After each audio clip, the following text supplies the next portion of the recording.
Mungu ni mwema sana. Mechi iliyotoka kumalizika hapa ni Simba Sports Club dhidi ya Big Man. Mmetinga hatua ya robo finali kwa ushindi wa magoli 2-1. Kwanza mchezo umeuonaje? Mechi ilikuwa ngumu. Si mechi ambayo ilikuwa nyepesi kama watu wanavyofikiria. Mechi ya Dodoma ilikuwa ni nyepesi zaidi kuliko mechi hii.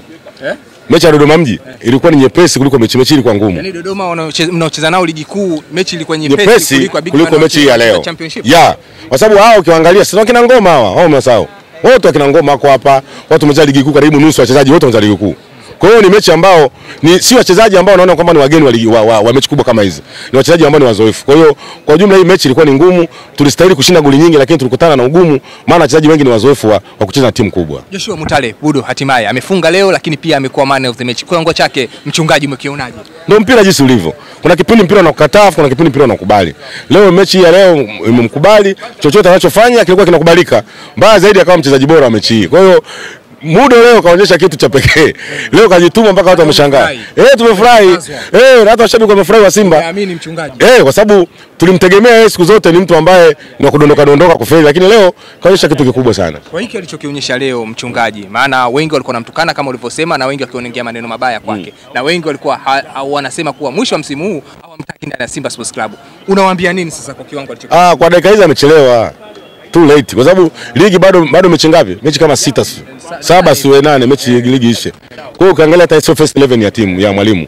Kwa hiyo ni mwalimu mwenyewe kama atamhitaji ataendelea kuwa naye kwa sababu anayeamua mchezaji aendelee ni mwalimu. Lakini nyinyi kama mashabiki safari mnasema ya Budo kuondoka ndani ya Simba ipo pale pale. Kiukweli naona ndio amefikia mwisho.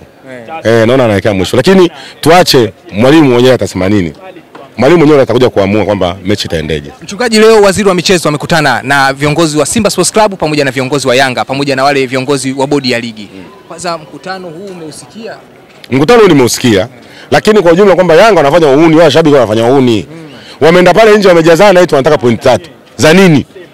Na kwa sababu ipi? Na kwa sheria ipi wapewe? Wanasema wao hawakuvunja kanuni, bodi ya ligi ndio wamevunja kanuni. Bodi ya ligi ina uwezo wa kuvunja mechi husika kutochezwa, uwezo wanayo na kanuni zipo. Wao walienda kwenye kanuni. Kumbuka ile mechi haikuvunjwa kwa sababu ya mtu binafsi au bodi ya ligi tu. Ilivunjwa kwa kanuni zilizopo. Kama kanuni zilizopo ndio hizo ambazo zimesababisha mechi kavunjwa. Sasa Yanga wanataka wawe juu ya chombo ambacho kinaongezesha mpira wa Tanzania. Ni kitu ambacho kiwezekani.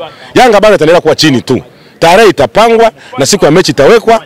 Kama watamua sije Simba atapata point 3. Mchungaji, kwa mashabiki wa Young Africans kwenda katika dimba la Benjamin Mkapa pale nje ya geti kushinikiza dabi isichezwe, inaweza ikawa isilete faida kikao chochote kilichofanyika leo hii? Wale hawezi kuzuia chochote.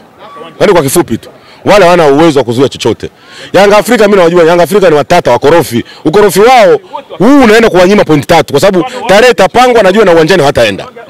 Tarehe itapangwa. Kwa msimamo alionao tarehe itapangwa, hataenda uwanjani, refa atakuja atapuliza mara 3 kipenga, Simba anapewa point 3, Simba bingwa.